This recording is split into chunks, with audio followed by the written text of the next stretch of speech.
to you then would be, if I am the richest man in the world and I don't have forgiveness, would that make me look attractive? What if I'm the most handsome person in the whole world and I didn't have forgiveness? What if I'm the most intelligent person and I don't have forgiveness? Will that make me attractive? So it's very important to understand that this quality of forgiveness, it's actually a very divine quality and everyone has it. We have to see how to cultivate this quality of forgiveness. You can have all the money in the world. You can have all the beauty in the world. You can have all the knowledge in the world.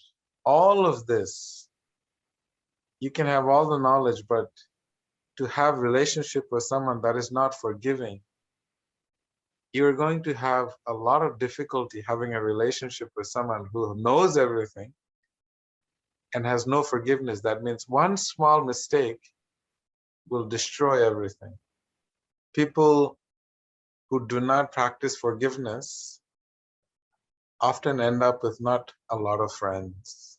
That's why this practice of forgiveness is extremely valuable in living the highest quality of life. Because even if we live in this world and we may or may not know whether we have hurt someone or someone has hurt us, whether we haven't reconciled or not, the impact of the connection between two people with misunderstanding, someone is going to need to forgive someone else. So this forgiveness is truly a divine quality.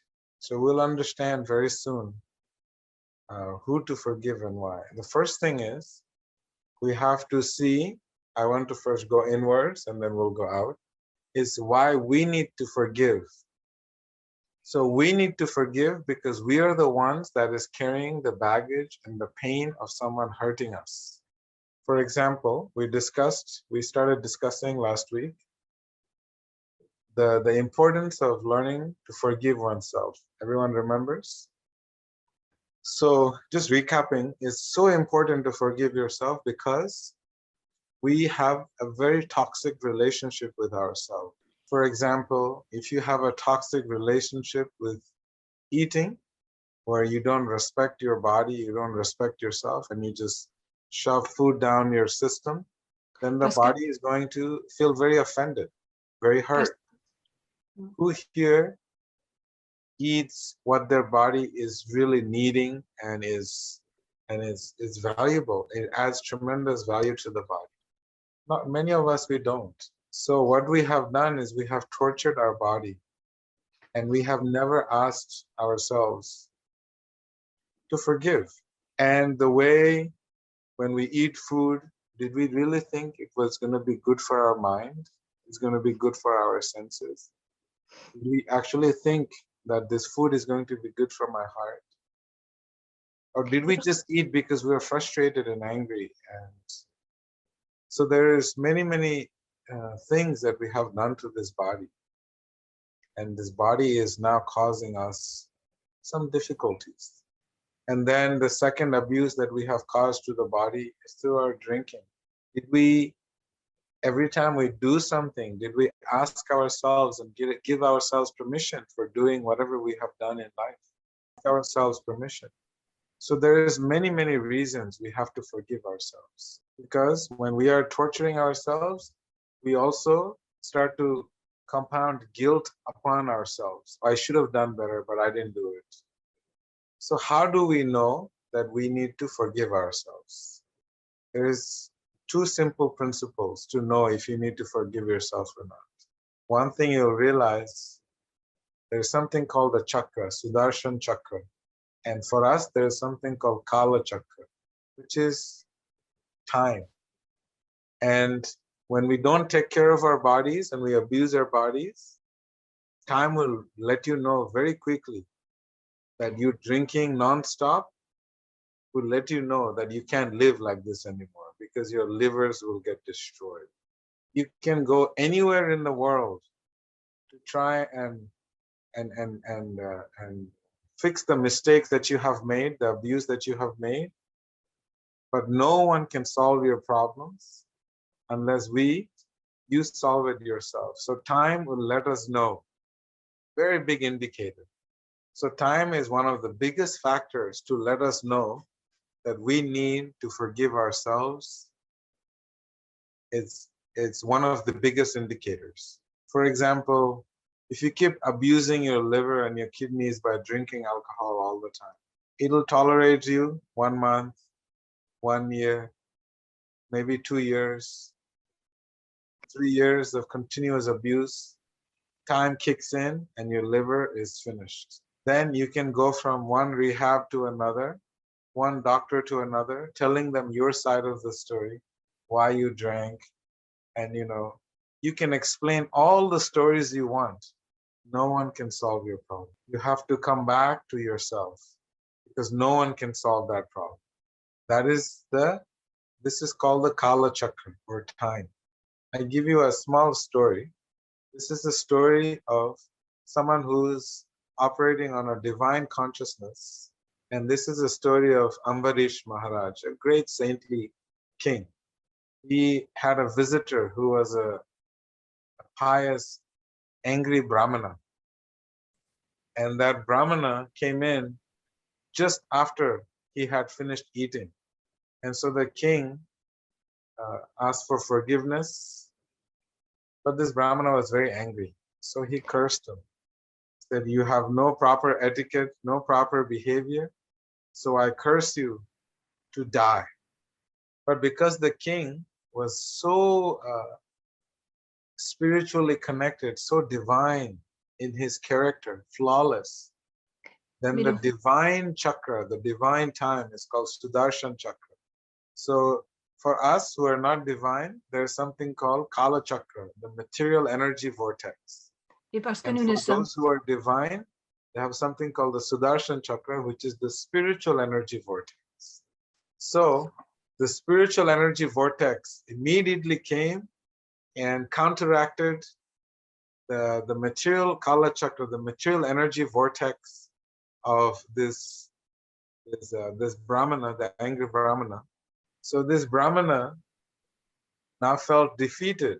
So this energy vortex was chasing him to finish him off, because you cannot hurt and offend someone who is under the protection of the divine. So he started going everywhere, asking for shelter. So he flew all the way to the place where Lord Shiva was residing in the mountains of Kailash. And Shiva said, I can't help you, I'm so sorry.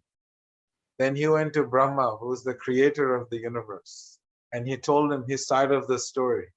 He says, "Oh Brahma, please listen to me. I didn't mean to hurt him. And now this Sudarshan chakra is chasing me." So Brahma said, "What can I do? I feel helpless.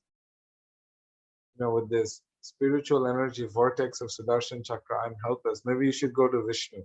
So he went to Vishnu. He told Vishnu what happened, and he said, "Vishnu, please help me out." So Vishnu said, you should go to the person that you have offended and ask for forgiveness. And then this energy vortex will disappear, will not want to harm you. So he circumambulated the whole universe, and he came back to where the problem started. It's very important to always go to the root of the problem. So the root of the problem when we're drinking and abusing the body is that we are the problem, and we have to change by begging forgiveness to ourselves and how we have treated ourselves. So that was the force of time. It tells you that you need to go back to where you started. And the second indicator that we need to beg for forgiveness is someone that knows you, your family, your husband, your wife, your girlfriend, boyfriend. Someone in your family will let you know that you have offended. For example, if you're drinking a lot, your husband or your boyfriend or your girlfriend will let you know that maybe you're being a little too hard on yourself. You need to listen to yourself. You need to slow down. And the only person that can do that is someone that is close to you, that you won't get overly offended, but you still get offended because it is going against the current of your ego. So, does that make sense? There's two indicators that we need forgiveness to ourselves. For example, if you don't sleep enough, if your relationship with sleep is not very nice and you torture your body is going to break down and it's going to start causing neurological problems.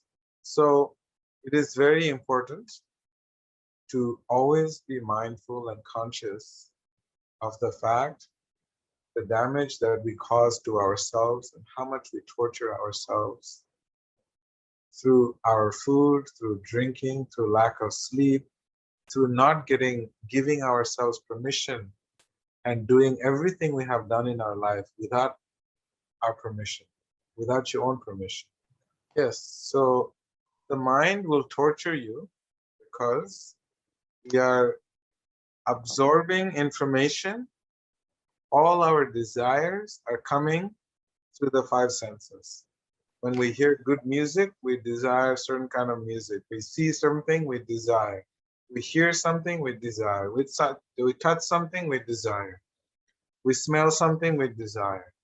So the senses, whenever they're looking outwards, they're creating desires. And the mind simply processes that desire and gives into the desire. So if we look at why the mind tortures us, Daniela, it's really, really based on how many senses in our lives are actively looking, and we are subjecting our senses to get more stimulants and creating those desires. And those desires, when it is not processed through the intelligence, then it gets, for example, does that make any sense, Daniela? How the senses? For example, I give you an example. When your feet wants to walk, the feet walks based on the order of the mind, or the feet can walk by the order of the intelligence, or the feet can walk by the order of the heart. So when the feet walks by the order of the heart, that is called going to Radhadesh on a pilgrimage. When the feet walks under the order of the intellect, it will probably go to a library, do something nice, good for others, for the environment. When the feet walks under the direction of the mind and the senses, it will go to a nice discotheque, nice bar, some good music to enjoy the senses. Is the same action, is the act of walking, but is directed by three different authorities, three different layers of consciousness. Same with the hand. Hand can do under the, with the senses, or it can be for something with the intelligence, or it will be something with the heart. The heart will embrace someone lovingly, serve others with the hand.